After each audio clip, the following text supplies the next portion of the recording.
The unbelievable disaster of 3 men lost in space. April 19, 1971 was the date on the calendar. The Soviet Union launched Salyut-1 into low Earth orbit, making it the first space station in history. On June 6, 1971, cosmonauts Georgi Dobrowolski, Vladislav Volkov, and Viktor Patsayev would sail to the space station in orbit aboard the Soyuz 11. On June 7, 1971, the Soyuz 11 rocketed into space. The 3 cosmonauts boarded the Salyut-1 space station to conduct 3 weeks of experiments, growing Chinese cabbage and bulb onions, collecting spectrograms of stars, and photographing snow and ice on the Volga River from orbit. Unfortunately, these 3 cosmonauts didn't make it home safely, and we are still left with a question. What happened to the 3 astronauts? Are they dead or not? And if so, what happened to their spacecraft? Join us as we uncover the unbelievable disaster of the 3 men lost in space. Let's begin with an overview of the topic. On June 29, 1971, after 3 hours of waiting, the Soyuz 11 undocked from the Salyut-1 and the cosmonauts began their journey back to Earth. Vladislav Volkov joked to flight control that they should find a bottle of cognac waiting for them when they landed. But then things took a startling turn. After the other modules were released, the crew capsule's internal pressure immediately plummeted as the air within began to escape into the vacuum of space. There was no indication that anything was wrong with the mission control. Anxiety in the crowd grew. VHF radio attempts to contact the cosmonauts went unanswered. The capsule was detected by Soviet radar 22 minutes before it crashed. Knowing the spacecraft was still re-entering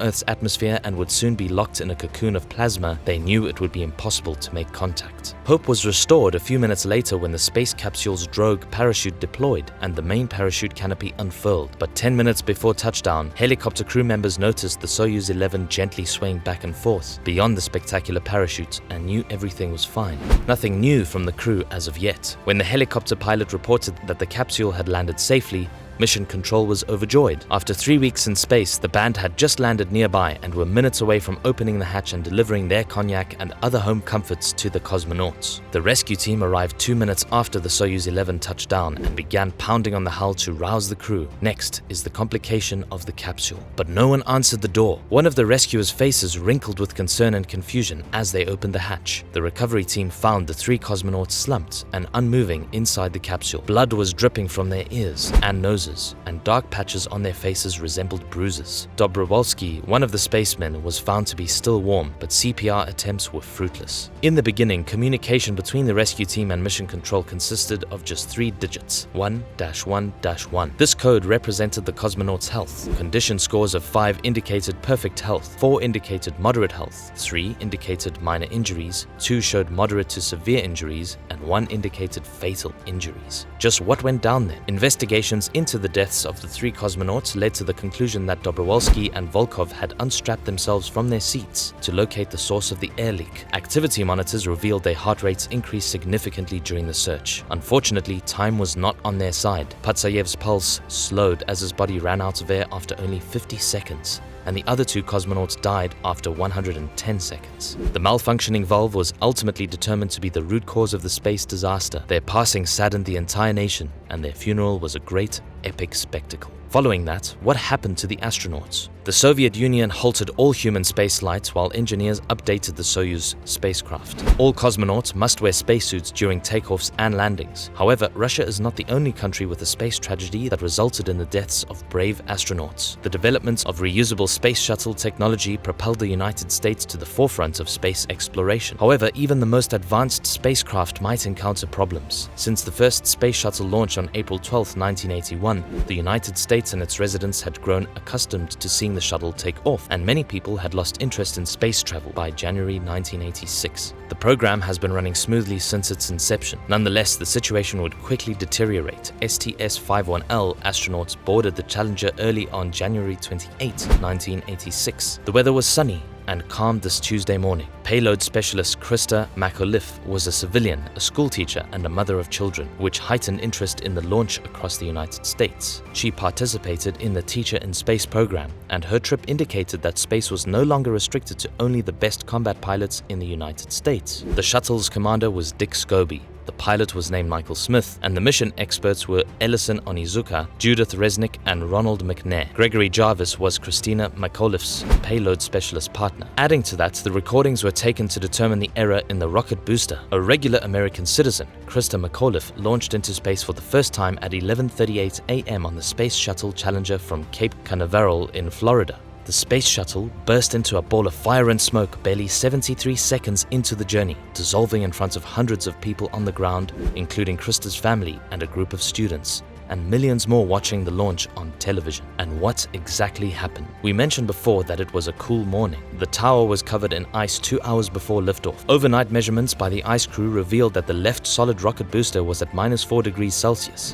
25 degrees Fahrenheit, while the right SRB was at -13 degrees Celsius, 8 degrees Fahrenheit. Because the temperatures of the solid rocket boosters were not included in the launch comet criteria, they were only recorded for engineering purposes and were not publicized. Before proceeding, it's critical to understand that the shuttle's solid rocket boosters are divided into 4 parts, each connected to the others through 3 O-ring joints. These O-rings keep the internal pressure of the SRB from leaking out, and the failure would result in a burn-through or catastrophic failure. This is precisely what went wrong with the right solid rocket booster. The right SRB emitted a cloud of black smoke during launch, indicating that the O-ring had already failed. Furthermore, the Space Shuttle Columbia. Once the Space Shuttle was in the air, flames began to emerge from the damaged O-ring, and the resulting sideways flame sliced through the SRB. All 7 astronauts and their satellite payload, valued at $1.2 billion, vanished instantly. The intense cold was the primary cause of the mishap. Engineers were aware of the risks to the O-rings during the launch, which took place in -3 degrees Celsius, 26 degrees Fahrenheit weather. Despite the engineers' warnings, the shuttle was given the go-ahead and to take flight. Following this heinous disaster,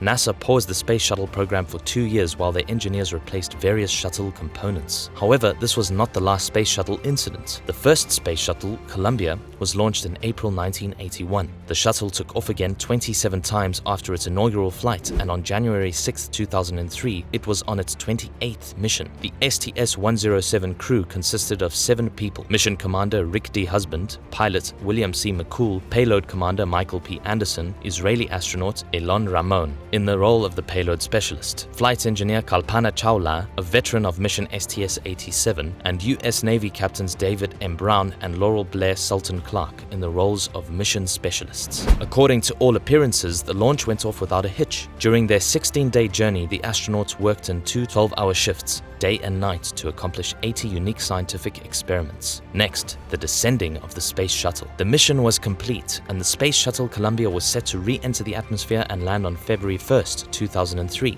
bringing the crew home. The entry flight control team began their shift at mission control at 2:30 a.m. Eastern Standard Time. The crew of the orbiter tidied up and got ready for re-entry. Husband and McCool started going over the entrance requirements. The deorbit burn for Columbia lasted 2 minutes and 38 seconds and was given the green light by mission control at 1:10 p.m. The Space Shuttle Columbia descended from 120 kilometers, about 400,000 feet, at 1:44 p.m. Around 4.5 minutes later, a sensor started noting abnormally high stress levels on the left wing. The information from the sensor was recorded on an internal system, and neither the crew nor the ground controllers had access to it. As the drag grew, the orbiter started to yaw to the left. However, the orbiter's flight control system quickly and automatically mitigated the drag, so the crew was unaware of the issue. Next, sensors reported problems with the left wing's hydraulics, and the left landing gear's tires lost pressure. When ground controllers received the last transmission from Columbia, the shuttle traveled at an altitude of 60 kilometers or 38 miles and a speed of 20,120 kilometers per hour, 12,500 miles per hour. Many people recorded the terrifying moment the orbiter imploded on camera. Additionally, launch footage is reviewed. To what end, then, did Columbia's crew perish? After Columbia was safely in orbit, NASA's Intersensor Photo Working Group reviewed launch footage. The shuttle's left wing was damaged when a piece of foam flew off the massive external tank and slammed into it during its ascent into orbit, although this wasn't found until the following day. The debris management team repeatedly asked the U.S. Department of Defense for photos so they could assess the left wing's damage, but got no response. U.S. Strategic Command received the request and immediately began cataloging assets that could take pictures of the orbiter. NASA's mission management team chair Linda Ham Ham declined the request for an image once she learned who had made it. She inquired of the flight director instead of the debris assessment team on the image prerequisite. However, Ham believed that the Department of Defense's imaging capabilities were insufficient to analyze the damage to Columbia's left wing, so he decided not to move the orbiter into a position to be examined. At this point, the action begins to heat up. Flight director Steve Stitch emailed Columbia crew members Chris Husband and Leland McCool about the debris strike, assuring them there was no need for alarm because similar foam strikes had occurred on earlier flights. They also received 15 seconds of footage seeing the debris strike but were assured there was no danger. Finally, the answers are found.